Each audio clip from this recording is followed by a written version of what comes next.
Have you ever struggled with hatred, rejection, self-loathing, depression, or what APS author Mary Hale terms as emotional baggage? Well, if so, you need to watch this episode of Author Highlights.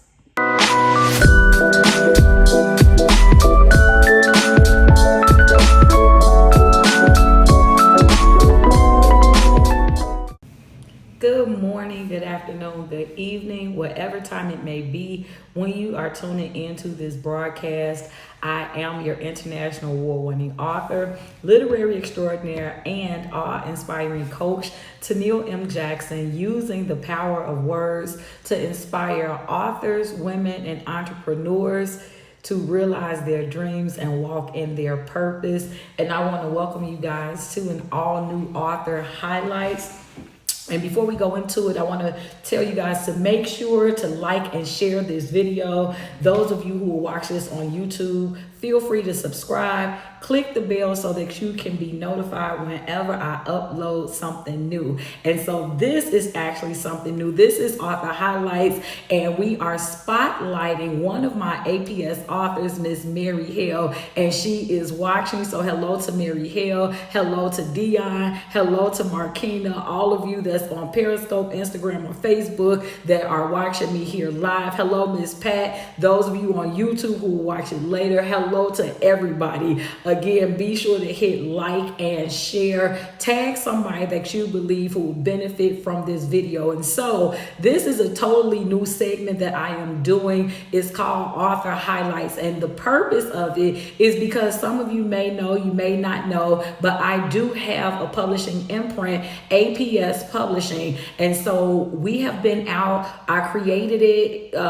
We established APS Publishing back in 2014. And so in just 6 short years, God has allowed me to publish 16 different authors outside of myself. And by the end of this year, we will have published a total of 50 books through this imprint.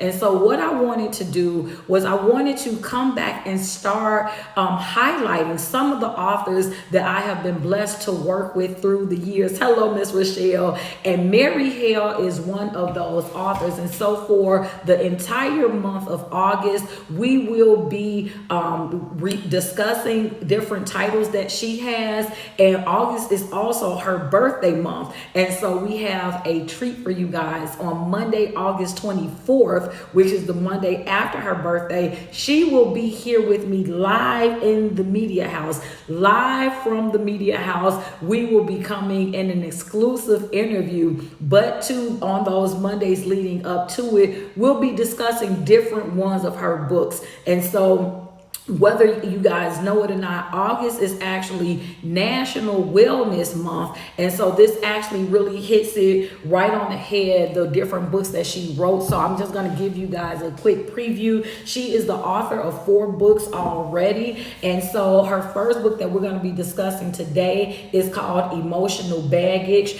And then on next week, we're going to be discussing book 2, which is The Formation of My Walls. And after today's live, you guys will know what walls we're talking about. And then book 3 is The Walls of My Heart. And then the final book in the series is The Castle to My Heart. And so I remember profoundly the time when Mary first came along. I've been working with Mary, I want to say, for about 4 years now. Mary and I have been together. And I remember her coming into the bookstore. And actually, this was after she spent some time with my assistant going back and forth. And so we finally convinced her to go ahead and get her book published. And so it was really funny because Mary started out, it was supposed to be one book. It was supposed to be one book, Mary. And as I'm, behind the scenes working with her, with different clients, we're putting together the book, which was her original book, was actually The Walls of My Heart. And so she would give me either calls or texts or, let me know, even emails to say, I'm still writing. I can't stop writing. Hey, Kendall, I don't know what's going on. The writing just continues to flow. And so I would tell them, like, you know what? Don't worry worry about it. Just follow the flow. Just follow the flow. Go with the flow. And before we knew it, there were totally different themes that she had written. And so this was not planned. It was not a 4-book series that was planned, but it's what came to be, right? And so I'm giving all of this background because, again, the point of these series on Mondays, the author highlights, is really to highlight the authors that I've been able to work with through my imprint, and to give you guys some background on what it's like to actually have a great relationship with your publisher. And I pray that all of my authors feel as though we have a great working relationship. But the fact is that you don't always have a good working relationship. I have had some, negative experiences with some of my authors, but it's just what it is, right? And so I want to go ahead and kind of let's walk us through this book that's called Emotional Baggage. So again, with August being National Wellness Month, and we're talking about holistic wellness, so mind, body, and spirit, or soul, depending on how your belief system works. That's really what we're talking about National Wellness Month. So she talks about emotional baggage. Does anybody have any emotional baggage? Do you now have any, or have you ever had any? Thank you so much, Miss Pat. You rock too. So in either case, let me read you the synopsis. So it says, ever been hurt, abused, mistreated? If you answered yes, then this book is a must read. Author Mary Hale discusses how to sort through the after effects of the situations that causes these feelings so you can eliminate the emotional baggage and prepare to rebuild. And let me tell you, these books came out in 2018. Her series came out in 2018. Hey, Miss Victoria. And I remember when I was going through the manuscript, I remember calling Mary and telling her, like, OMG, you have really stumbled upon some stuff, because at the moment that I was reading it, I was literally going through some of the things that she talks about in the book, right?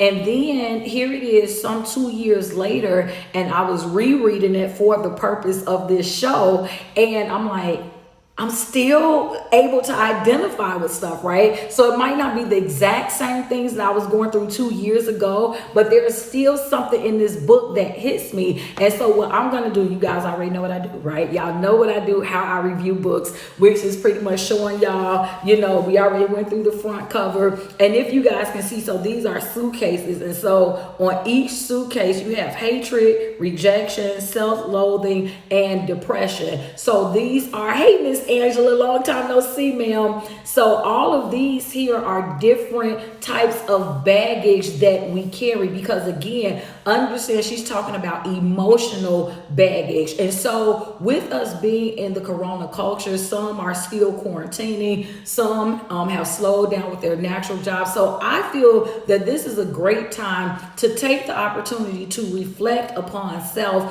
and to help yourself to grow, to improve, to become better, right? And again, with August being National Wellness Month, this is a great time to do a mental check on yourself to make sure that you're where you need to be. So it's a really quick read, and she purposely organized it to be that way. We have 5 chapters.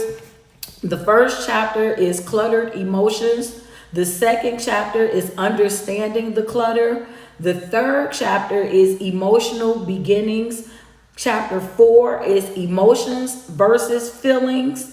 Chapter 5 is Organizing the Clutter, and then she ends it with a prayer. Hey, Miss Alicia. So Mary, if you are watching, especially for those of you who are tuned on Facebook, Mary, if you're watching, please put your website on here where they can purchase the book, because yes, you can get her book from my website, which is weareaps.com. Yes, you can get her book from amazon.com. But as I always tell you guys, we constantly promote authors if they have their own websites. We want for you guys to go there to support. Why? Because the authors will get the biggest piece of the pie if you support directly from them. So Mary, please in the comment section put your website, so in the event that someone wants to purchase emotional baggage, that they'll have the opportunity to do so. So what I'm going to do, there are 3 different excerpts that I want to read, and I honestly was thinking about only doing one, y'all, because y'all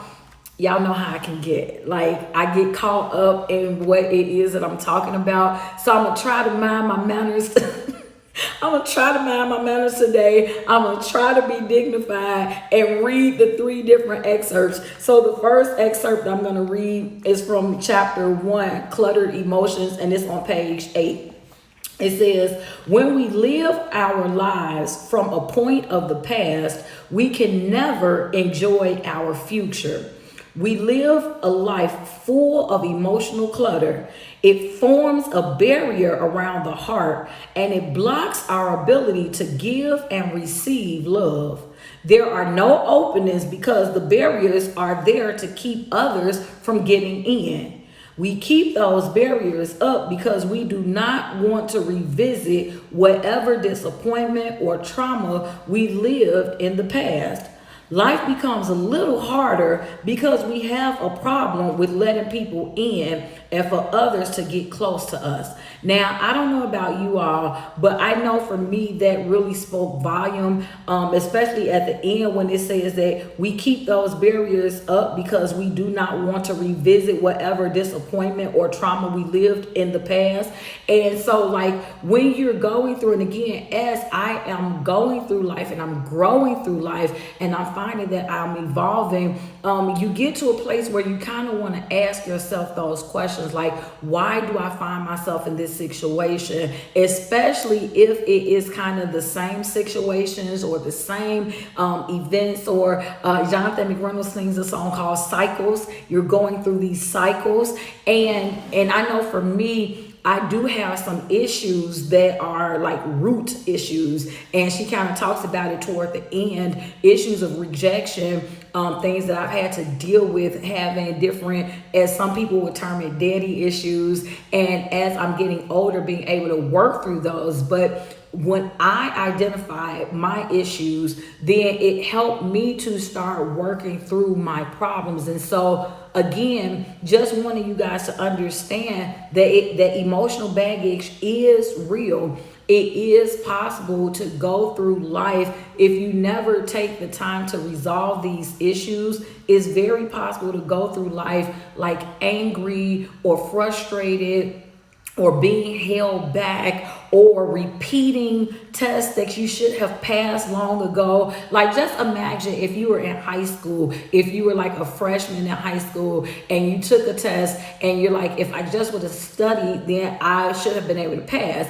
And so then you get the test again, like second marking period, but you still didn't study, so you failed again. So then same thing happens, third marking period, and you fell again, and then fourth marking period. So the point is, you keep getting the same test, and you know by now, you know, I should have studied, I should be prepared for this. And then you're supposed to be going to your sophomore year, but you're still in your freshman year because you never figured out what it was that was holding you back, even though you were aware that there was something that you should have done, but you just never took the time to go through that whole process, if you will, right? So that's pretty much what she's talking about. And for me, that was the part that I mostly identified with. Now, when she talks about in chapter 2, understanding the clutter, the book is broken down.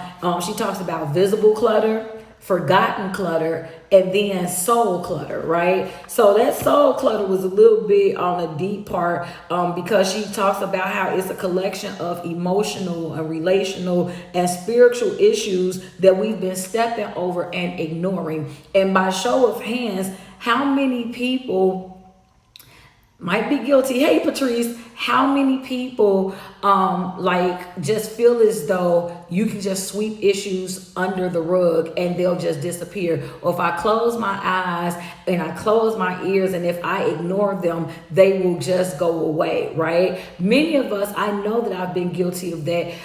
Typically, I'm a confrontational person. And when I say confrontational, I don't mean it in a negative way. I just mean that typically I'm the type of person that I don't hold grudges. I don't believe in holding grudges. If I have an issue with a person, I try to, whatever it is, let's work it out right now. I've lost so many people in my life that I really try not to go literally how the Bible says, don't let the sun go down on your wrath, even though it's figuratively. I just about take that literally. Like, I'm the type of person, if I have had some type of issue with you, then I try to get that thing worked out, whether it will result in an agreement or not. I don't like to hold on to things because I don't believe it's healthy. But I know many people who are not confrontational, many people who don't want to, figure it out, don't want to talk about it, who do believe that, hey, if I ignore it, it'll go away. If I sweep it under the rug, it'll go away, right? And the problem is that it doesn't just go away on its own. It does not. You have to deal with it. And so she kind of talks you through how to deal with this soul clutter, as she calls it. And so I want to go to chapter 3 when she talks about emotional beginnings. Marquina says, not at all. That's a trick of the enemy, but we suppress things. But if rubbed the wrong way, those issues tend to surface back up. Absolutely. We must deal with them. And that's the issue, because as Marquina is saying, when you're talking about specifically spiritual matters, because you have to understand that we are spiritual beings. And so that means that if you never fully deal with a problem, if there is no resolve, then if it was something that bothered you, you best believe that if you didn't put it to rest, there is still some unrest lying in you somewhere. Just because you like, never mind, I ain't gonna talk about it, I ain't gonna think about it. Let the wrong commercial play. Let the wrong song play, watch the wrong movie, go around the wrong crowd, and I can just about guarantee you, whatever that thing was that was not put to rest, it will be resurrected. You will be like, wait a minute, I know, because remember when you did this, and ask me how I know. Again, I'm with Marquina on this. Like, I was guilty of doing that, and I'm just going to be very transparent and saying, depending on the situation, I'm still not totally delivered from it. So depending on the situation, there may be times, like especially when it's deep-rooted stuff, that something is said or something is done, and it will resurrect it, right? And so once you identify that, then you at least know, okay, now I have something that I know I need to work on, right? So nobody is perfect. We all have things that are left undone in us, things where we need help, we need, to be able to be improved. And so Mary does do a great job in addressing these issues and helping you to walk through it. So when we get to emotional beginnings in chapter 3, I'm going to read an excerpt from page 18. She says, when we have traumatic experiences and do not allow the healing to take place, it brings on fear. Then we put up more barriers because we are afraid to show love. Fear brings on insecurity, which in turn causes us to prohibit others from entering our security zone for fear of being hurt again. So we avoid any past pain by putting up our barrier to prevent the pain from recurring.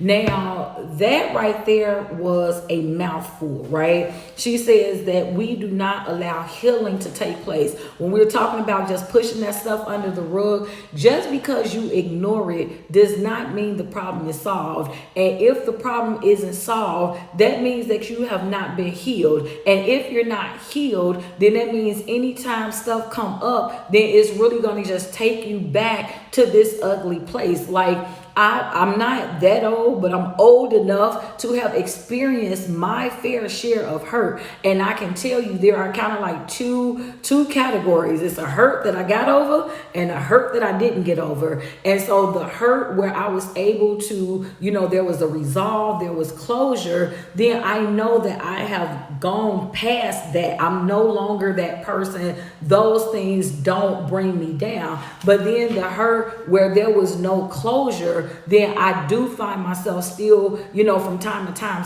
stumbling over it and having to work to get past it, right? Because it comes a point where you understand that how you handle things, maybe if it's not the right way, that it's not acceptable to keep handling it the wrong way, just in this under the name of, well, I'm hurt. But at some point, you would hope that with age comes wisdom, and you would hope that you wouldn't keep falling the same way. And so even if you don't fall the same way, until you're truly healed from it, then you're not able to move forward. And then let's go a little bit deeper into what she said, how that it says that when we have traumatic experiences and the healing doesn't take place, then it brings on fear. What type of fear? Well, if you're talking about like a romantic issue, so if I was in a relationship and there was somebody that hurt me and I didn't get healed from that, then now I'm walking around fearful that when I get into a different relationship,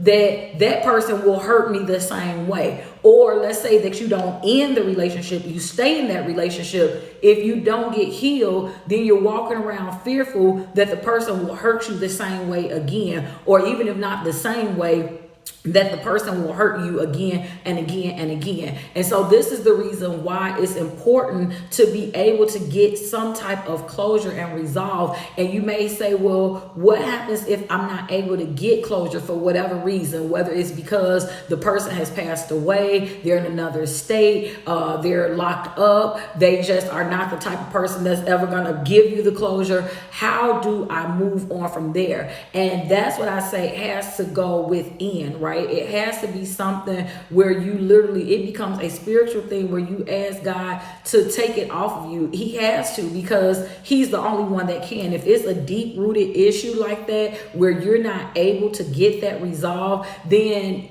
he has to lift it up, because if he doesn't take it away, you will continue to struggle. And as I see Jonathan McReynolds' song, go through those cycles. You'll keep on going through those cycles. And so she says we put up more barriers because we're afraid to show love. And I know that happens. I know people who, once you hurt them, and oh my God, don't let it be a person that's really close and it was an unimaginable pain, then they will live with that thing for years and years and years. They will say that they've forgiven and they haven't. They'll say that they're over it and they're not. And they're not, because every time something comes up, then they bring it right back up again. They bring it right back up again. It can be 5 years later, 8 years later, 12 years later, and it's still as though it just happened. And so you're walking around with this pain. You're walking around afraid to show love. Your mouth may say, I'm over it.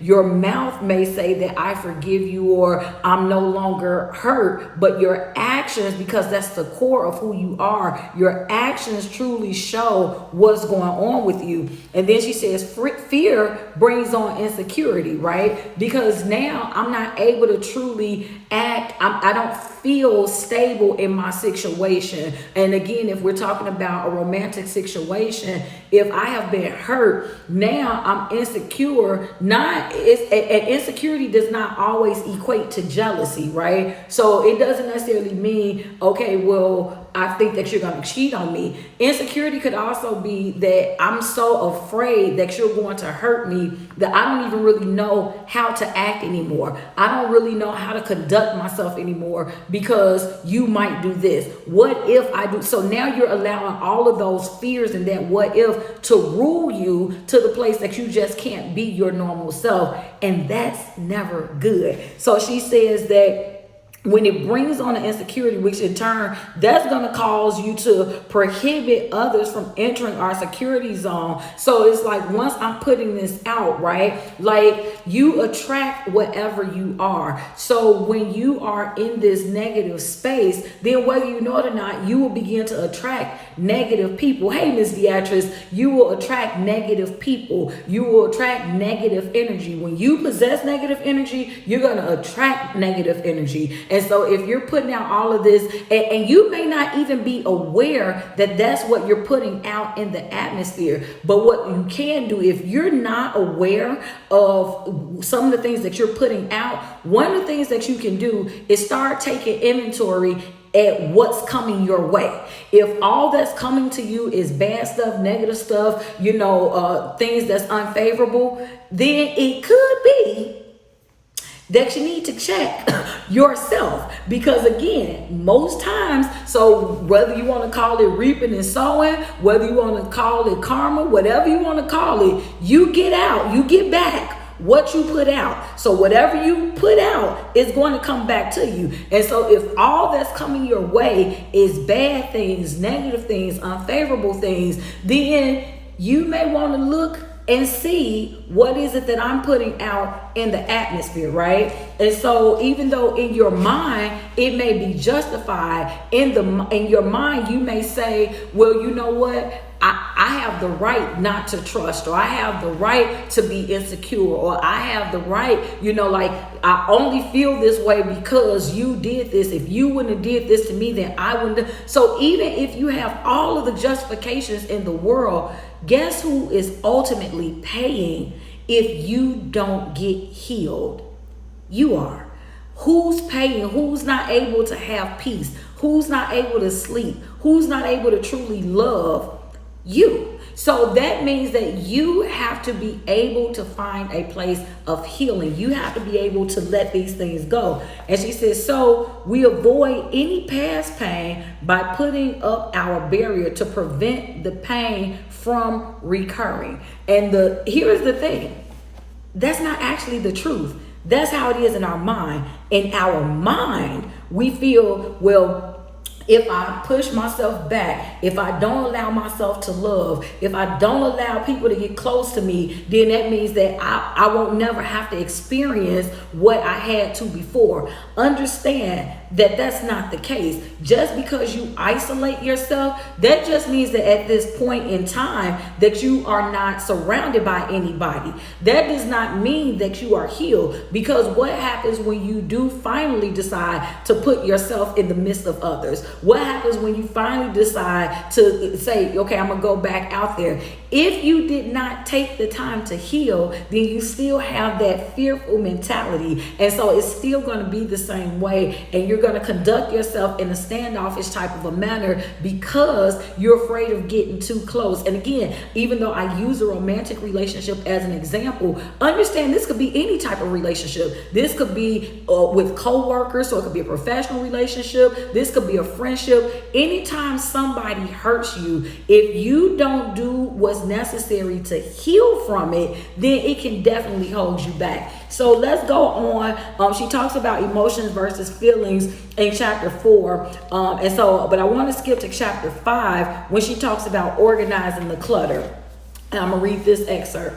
It says, when someone rejects us, it doesn't mean we have to reject ourselves or dwell on the fact that because they think of us as less worthy, that we will never find someone else that will love us for who we are. Let me stop it right now, y'all, because this is a long paragraph, but I got to unpack this piece by piece. Because this, when I tell you how it blessed me, I'm going to read it again.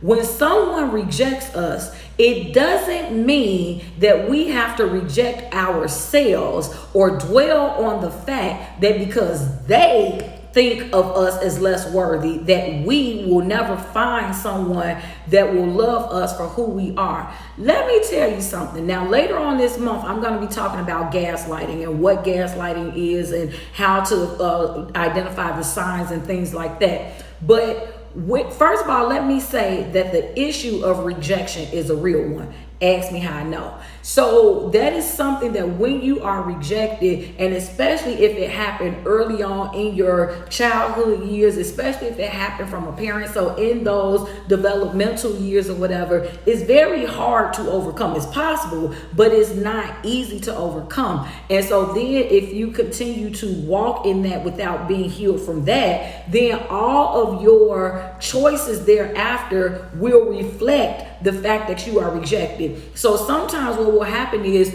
you will choose things that you know are beneath you simply because you don't want to be rejected. Because, okay, if I know that this choice is actually better, but there is a greater chance that the answer might be no, there's a greater chance that I might be rejected, then I'm not even going to go after that. But the thing that I don't even really have to work for, the thing that I know I won't be rejected by, give me that. Will it really add value to me? Maybe, maybe not.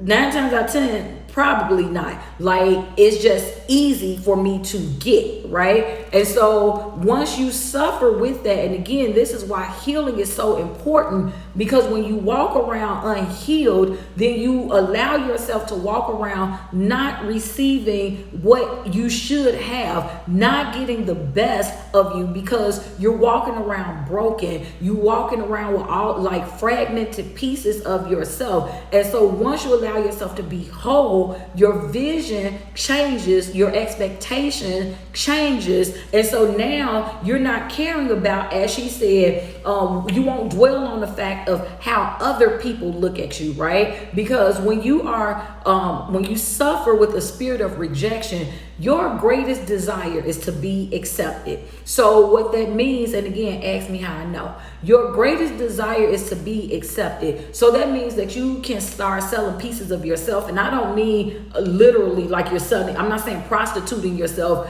monetarily, but spiritually you can be prostituting yourself, because you're just giving yourself away all willy-nilly for whoever says that they will accept you, right? Like you're just like, okay, I just want to be accepted. So it's so much easier for people to use you when they know that you just want to be accepted. When they find out, because trust me, people, and especially like scammers, narcissists, like people like that, oh, they can easily and quickly identify broken folks. They can easily and quickly identify people who are extremely vulnerable. And so, because again, remember I told you, you start looking at what you're getting out, because it's a reflection of what you're putting out there. So if you are broken, whether you know it or not, you exude that. And so people can kind of see that, right? And so like if your spirit is just saying, I just want to be accepted, I just want to be accepted, I just want to be accepted. Marquina, me too, baby. I am so glad that the Lord helped me and delivered me from that, because I was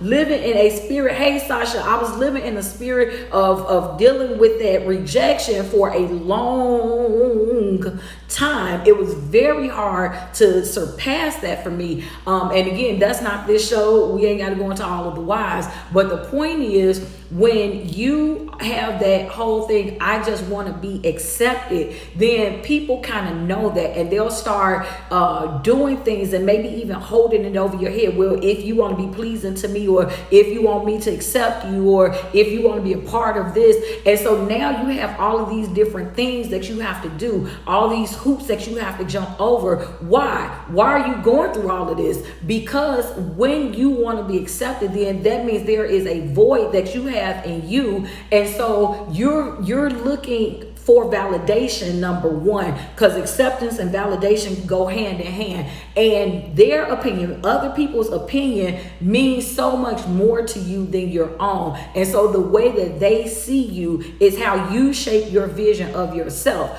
But as she's saying that you don't have to go through that. She says when someone rejects us, it doesn't mean that we have to. So we have to understand that everybody may not accept you. So just because you've gotten delivered from that spirit of rejection, that does not mean that you will never be rejected again. What that means is that the way you perceive it, or the way that you deal with it, is differently. Like now, I can't let I tell y'all all the time, I'm subscribed to that whole I don't care ministry. You ain't gotta like me. You ain't gotta agree, because at this stage in my life, at 40 years old, I not just like me, but I love me. So never mind, I ain't gonna even go there, y'all. But I'm good. I just put it like that. I'm good if you like me or if you don't. It matters not to me. You see what I'm saying? All right, Miss Victoria, congratulations and welcome aboard, girl. Welcome home. So she says that you ain't gonna be worried about what other people think about you. You just you don't care if they think of you as less worthy or not, because you know who you are. So okay, like it's a point of, oh, you don't know who well, that's good for you, too bad, so sad. But there will be somebody else who will understand who I am, who will understand my true value and my worth, right? And understand that that's not being arrogant or conceited, because you realize that you have a value. There's nothing wrong with knowing your worth, because I will tell you this. The same way that folks knew how to treat you when you didn't know your worth, they know that things gonna have to change when you do know your worth. And sometimes that can be intimidating for other folks, because they may have known. Because let me tell you this other thing. Sometimes people see your purpose before you do. Sometimes people see your light before you do. Sometimes people see your worth and your value when you don't see your worth and your value. And because they know you don't see it, the wrong type of people that's in your life, they will be hoping and praying that you never see it, because they know that if ever you do see it, that you're not going to want to be around them anymore. And so once you do see it, then it kind of becomes an issue and a problem for them.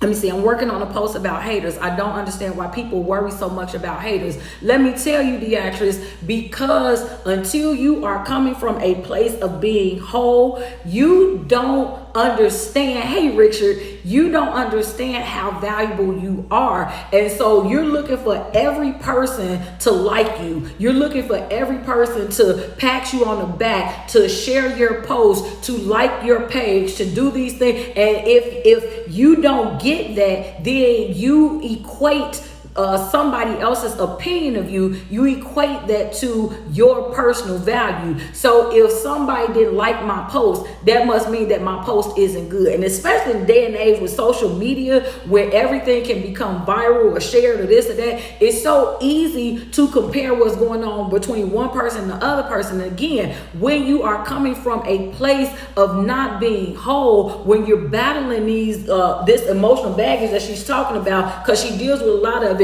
I kind of, as y'all can tell, I focused on that rejection one, because she deals with hatred, rejection, self-loathing, and depression in the book. I kind of focused, for my intents and purposes, I focused on rejection, because y'all know what I always say, that you have to be able to find yourself in whatever it is that you're reading. So here's the thing, like when you have social media and it makes it so easy for you to compare what's going on with somebody else and what's going on with you, like when you're not whole, you feel like that as long as you're doing better than somebody else, that must mean that you're good. You feel like that as long as whatever your number is that you've appointed, as long as that many people have liked your post or shared your video or tuned into you watching, then that must mean that it's good. But if nobody likes my post, if nobody shares my post, if nobody tunes into my video, then that must mean that what I have isn't worth anything. And again, that's clearly a person who is struggling with their own self-love, right? Because your liking what it is that I do does not make what the quality of what I did any less or better, right? Better or worse. It just means that maybe you got it, maybe you didn't. But when you're a person that suffers with rejection issues, when you're wanting nothing more than to just be accepted, then haters mean everything to you, because you don't even understand that they're haters because you don't know your own worth. So you don't feel like that you have anything where somebody will want to hate on you. Do you see what I'm saying? Like, you're so busy looking at everybody else and wanting what everybody else have, and believing that if you could just be more of this or more of this, and because you see the cliques that they're in or the circles that they're in or whatever, and so you're just wanting to feel that. So you don't even have the ability to stop long enough to look at yourself to see what it is that you have to offer, and the fact that there is somebody that's probably looking at you the same way you looking at somebody else that's looking at you wishing that they had this, that, or the other, because you don't value yourself yet. When you deal with that spirit of rejection, and again, it's not necessarily hand to hand, but in many cases, when you're dealing with spirit of rejection, it is tied to not loving yourself. In most cases, dealing with a spirit of rejection, you probably ain't learned to love yourself yet, because if you did, you wouldn't be caring so much about how other people saw you, whether or not other people accepted you, how they think and what they feel and all of that type of stuff. And so once you learn to love yourself, the more that you learn to love yourself, the less you really care about how many people receive you. You see what I'm saying? So, and that was just the first sentence, y'all. Let me go back. Let me go back. So the second she goes on to say, we must not lose sight of who we are. Now, can I tell y'all, when I was telling you about in my early age, and I was exposing myself, and the issues that I had, come on, we got to learn to love ourselves wholeheartedly. Absolutely. And when I was going through my season of dealing with rejection, like, again, because you're solely concerned about being accepted, you want everybody else to like you, so much so that you will lose sight of yourself. You totally lose your own identity. It don't even matter about what you like, what you don't like. None of that matters anymore, because your whole thing is, I just need these people to like me. So if everybody else over here like chicken, and if I like fish, who cares about fish? I ain't never gotta have fish again if liking chicken will get me at this table. Do you see what I'm saying? And when you're saying it from a mindset of wholeness, it sounds sad. It sounds sad. But when you're in it, that's your reality. And this is why I always tell people, I would never judge anybody, because I done been through a whole lot of something or another. I had to be delivered from a whole lot of something or another. I still need help with a whole lot of other somethings or anothers. You see what I'm saying? I've had people say about people who struggle with depression, oh, ain't nothing that bad to have you think about killing yourself, and ain't nothing that deep. And I said, that right there lets me know that you've never struggled with depression. When I say mental illness is real, that is something else that I will be covering this month. So the 4 topics, because again, this is National Wellness Month. So when I'm doing my lives on Wednesdays, the 4 topics that I will be covering is self-care, is suicide, so suicide and depression, mental illness, and gaslighting. Those are the topics that I'm going to cover, because a lot of times these things are really taboo. People only want to talk about it if and when celebrities are going through it. And again, that's when it becomes politically correct to deal with it. Hey, Robinson, thanks so much for tuning in. That's when it becomes acceptable to deal with. But here's the thing, there are people, everyday people, that's dealing with these issues all the time, and we have to learn how to be able to show compassion for folks, whether we have ever stood in their shoes or not. It does not mean that the pain that they're going through is not real for them. You see what I'm saying? So let's keep going. She says, when we lose someone or something, we should never think of it as a loss, because it is not lost. Let me tell you, when she said that when we lose something or someone, we should never think of it as a loss, that was really deep. And I think probably even 2 years ago that hit me, when I remember, again, going through this manuscript. And it still hits me even today. In the month of August, my mother died August 18th. So on the 18th of August, it will be 18 years since my mother died. And it seemed like that when she died in 2002, that just started off the domino effect. When I say literally from 2002 to 2011, every year, matter of fact, 2012, every year there was at least some major somebody that I lost in my life, to the point I'm gonna get through this. To the point that the people who remained alive in my life, I was holding on to dear life because, like, when you constantly deal with people, and again, y'all think that I'm lying. I promise you, literally, my mother died. 10 months later, my biological father died. 5 months after that, my grandmother died, my mother's mother. The year after that, my aunt died, who was only 40 years old. She died. Then the year after that, my uncle died. Then the year after that, my grandmother's best friend died. Then the year after that, my 1-year-old nephew died. Then the year after that, my aunt died. Then the year after that, like 2 cousins and uncle. Like when I say every time you turn around, hey Ricky, every time you turn around, somebody was dying. Most people, you lose one major somebody and you have about a year, 2 years, 5 years to deal with, to cope, to try to bounce back. And for me, that was not the case. So it was to a point where, when we're talking about this, the emotional baggage, one of the suitcases that I was carrying around, I love you too, was depression.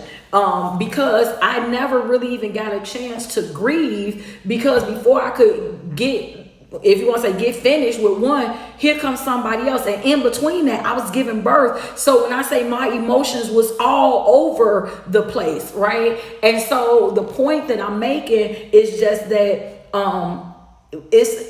you have to kind of retrain your brain to understand that there are different levels of loss, because when you lose so many people to death, then sometimes it imprisons you in particular relationships. And again, this is not just romantic. This could be job relationships. This could be friendships. Like you don't want to walk away from other relationships that that may not be good, solely because you're tired of losing people and you don't want to lose anybody else. And even though it may not be a physical death, when you are ending a relationship, it is still a death of sorts. And so for me, I know that there were many relationships that I probably held on to way too long, solely because I didn't want to lose another one, right? But I'm telling you, I wish I would have had this book back in 2011 and 12 and all of them years. Hold on, because she says we should never think of it as a loss,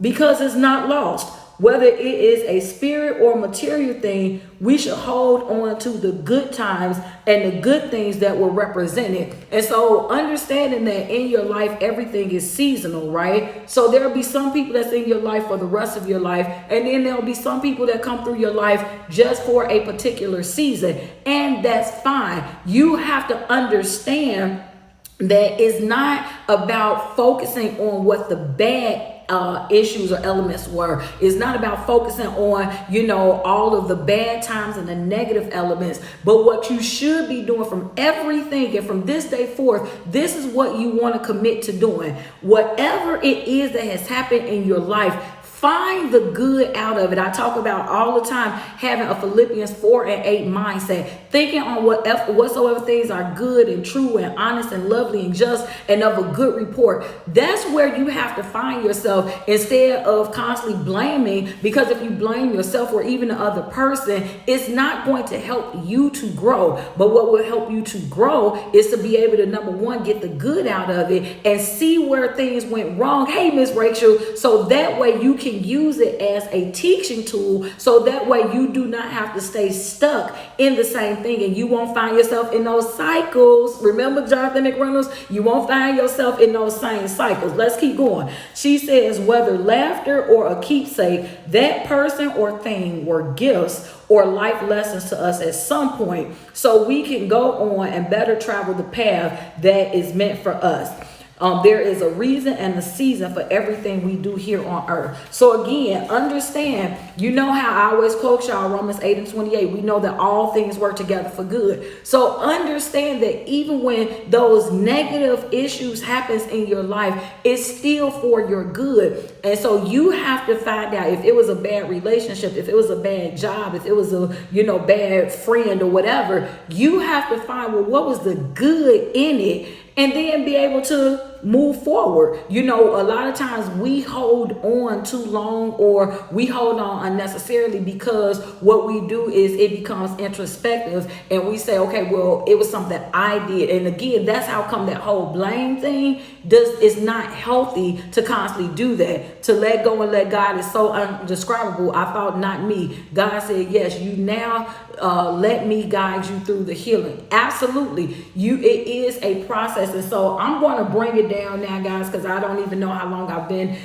doing this, but I'm going to bring this down, and I'm going to encourage you all, if you liked what I read, then what I'm going to do is encourage you to get the book itself. And I don't know if Mary ever put the book put her website up, but what we'll do is we will make sure that her website is up. And like I said, if she doesn't put it up, you guys can go to either my website, www.weareaps.com, and get it, or you can go to Amazon. It is available everywhere, right? So this is her first book in her 4-book series called Emotional Baggage. And again, for this new segment, Author Highlights, for those of you who have just come on, this is a new segment that I will be doing on Mondays. Every Monday, I will be focusing on one of my APS authors that I publish. So for this month, I am focusing solely on Miss Mary Hale. She is a 4-time book author. Her birthday is actually this month. And so the Monday on August 24th, in 3 weeks,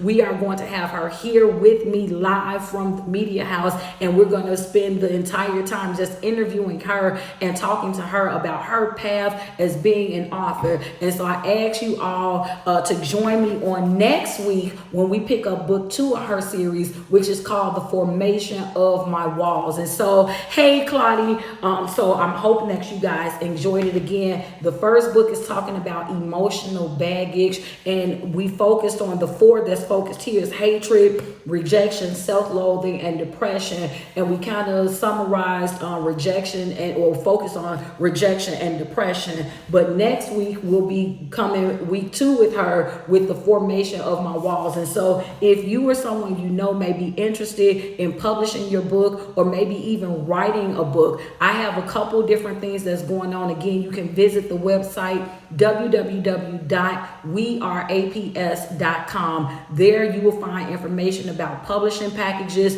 If you've already written a manuscript, if you're interested in writing a book, I have open enrollment for my Writer Society. Classes will start next month in September. So if you want to know how to either write or perfect your writing skills, then I encourage you to join the Writer Society. It is a 12-week program. It is only $300. And what you're going to do is learn how to craft your chapters and your synopsis, and we'll even work on some book covers. And so if you say writing is my thing and I just want to get better, work along hand side with an international award-winning author who's going to guide you through how to get there. And yes, payment plans are available. So again, I want to thank everybody who tuned in. If this video encouraged you, then I ask you to like, to share, and to tag somebody that you believe will benefit. And again, for those of you on YouTube, please hit that subscribe button as well as the bell, so that way you can be notified anytime I do something new. So thank you all so much.